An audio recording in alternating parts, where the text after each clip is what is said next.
Israel Iran की जंग अभी खत्म हुई है, 2 दिन पहले खत्म हुई है।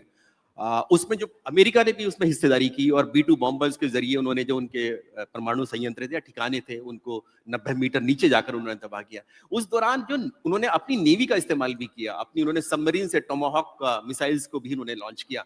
तो अगली बार सब देशवासियों के मन में ये जहन में सवाल आता है कि क्या अगली बार अगर कोई इस तरह की जरूरत हुई तो क्या हमारी भारतीय नौसेना भी अपने दुश्मन पर इसी तरह की वार करेंगी, जैसे हमने 1971 के युद्ध में देखा था कैसे भारतीय नौसेना ने एक महत्वपूर्ण भूमिका और निर्णायक भूमिका निभाई थी जंग जीतने में। बिल्कुल सही है, आपका सोचना बिल्कुल सही है और मैं आपको ये आश्वासन देना चाहूँगा कि इवन इस ऑपरेशन सिंदूर में जो नेवी थी वो डिप्लॉयड थी। अगर मैं आपको एक एस्टिमेट दूं तो करीब 600 के आसपास मिसाइल्स डिप्लॉयड थी नौसेना के पोतों पे, जो कि कभी भी इस्तेमाल हो सकती थी। मैं ऑल्सो आपको ये बताना चाहूँगा कि जो एक युद्ध होता है ये एक पॉलिटिकल पर्पस के लिए होता है, कोई भी कॉन्फ्लिक्ट एक पॉलिटिकल पर्पस के लिए होती है। और ये अगर आप उदाहरण के तौर पे मैं कहूँगा, अगर एक सिम्फोनिक ऑर्केस्ट्रा है तो उस ऑर्केस्ट्रा में हर एक इंस्ट्रूमेंट हर समय नहीं बजता है, वो एक पद्धति के हिसाब से बजता है, इसीलिए आपको एक धुन सुनाई देती है। और ऑर्केस्ट्रा में कभी कोई जल्दी बजाएगा, कोई ऊंचा बजाएगा, कोई कम बजाएगा। इसी तरह आर्म फोर्सेस हैं, जैसे कि आपको पता है कि जब एक कॉन्फ्लिक्ट होगा तो उसमें एक ऑर्केस्ट्रा की तरह सब फोर्सेस, चाहे वो डिप्लोमेटिक फोर्सेस हो, चाहे होम मिनिस्ट्री के फोर्सेस हो, चाहे पैरामिलिट्री फोर्सेस हो, चाहे नौसेना हो, चाहे वायुसेना, सब लोग एक समय पे अपना काम करेंगे जबकि हम क्रेसेंडो पे पहुंचेंगे।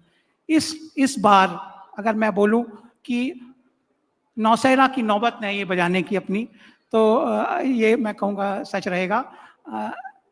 हमारी तैयारी पूरी थी, अगर हमें थोड़ा समय और मिलता या अगर डायरेक्टर ने बोला होता कि आपको ये करना है तो ये सब जरूर होता और आपको काफ़ी खुशी होती सुन करके कि क्या क्या हो सकता था। अगर मैं कहूँगा कि जो सीज फायर की रिक्वेस्ट आई है पाकिस्तानी साइड से, वो भी नौसेना का काफ़ी बड़ा उसमें रोल था और मेरे ख्याल से उनको पता लगा था कि क्या क्या होने वाला है, इसलिए उन्होंने सीज फायर की रिक्वेस्ट की थी। सर इस तरह के जब सीज फायर होते हैं तो क्या सेनाओं के मन में, मिलिट्री कमांडर्स के ये बात आती कि बहुत जल्दी हो गया, थोड़ा सा वक्त और मिलता तो हम लोग शायद और नुकसान अपने दुश्मन को पहुंचा सकते थे? हालांकि उनके जो 8 से 9 जो उनके टेररिस्ट ठिकाने थे, आतंकी ठिकाने थे, 11 एयरबेस हमने उनके तबाह किए उनके।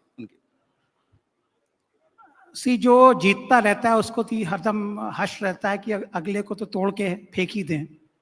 पर ये मैं जैसे कि मैंने कहा कि कोई भी कॉन्फ्लिक्ट इस पर्पस से होती है कि नेशनल एम्स, मंत्री जी ने बोला जैसे कि या रवि किशन जी ने बोला कि पाकिस्तान को खोने के लिए क्या है, उनको कुछ खोने के लिए नहीं है। हम लोग एक विकसित भारत बनाने के लिए हम लोग की जो मुद्दे हैं, हम अपने देश को आगे बढ़ाना चाहते हैं। तो जब ये पॉलिटिकल लेवल पे जब ये डिसीजन हुआ कि हमारे जो लिमिटेड गोल्स थे हमने अचीव कर लिए हैं, तो उस टाइम हम लोगों ने अग्री कर लिया सीज फायर के लिए। और क्योंकि लड़ाई बढ़ाने से खर्चे बढ़ेंगे, कुछ लोगों को सिविलियंस की डेथ होगी, सो मेरे ख्याल से लार्जर डिसीजन मेकिंग है और ये पूरा देश इसमें इन्वॉल्व होता है। सिर्फ आर्म फोर्सेस का तो मौका लेके तो काफी थोड़े दिन और चलता तो अच्छा रहता। अगर आप ये वीडियो YouTube पर देख रहे हैं तो हमारे चैनल को सब्सक्राइब कर बेल आइकन दबाएं और Facebook पर देख रहे हैं तो हमारे पेज को लाइक करें।